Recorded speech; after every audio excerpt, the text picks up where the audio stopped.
აფხაზეთის ავტონომიური რესპუბლიკის სავაჭრო სამრეწველო პალატის ორგანიზებითა და თბილისის საკრებულოს მხარდაჭერით გაიმართა გამოფენა გაყიდვა, რომელშიც მონაწილეობა მიიღო 30-ზე მეტმა აფხაზეთიდან დევნილმა მეწარმე ქალმა, წარმოადგინეს სხვადასხვა სახის პროდუქცია, რომელთა შეძენა მსურველებს ადგილზე შეეძლოთ.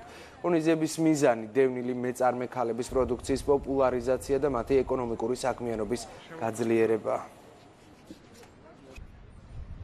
აფხაზეთის მთავრობის ერთ-ერთი მთავარი პრიორიტეტია დევნილი მეწარმეების გაძლიერება, მათ შორის ქალ დევნილ მეწარმეთა გაძლიერება. ამ მიზნით იმართება გამოფენები. ჩვენ აფხაზეთის მთავრობა სამომავლოდ აქტიურად ჩავერთვებით ამ პროცესში, დავიწყებთ მათი პროდუქციის პოპულარიზაციას. ეს ჰუმანიტარული პროექტიც არის, რასაკვირველია, სოციალური თემა, მაგრამ ამავე დროს პოპულარიზაცია საკმაოდ პოლიტიკური შინაარსის მქონე.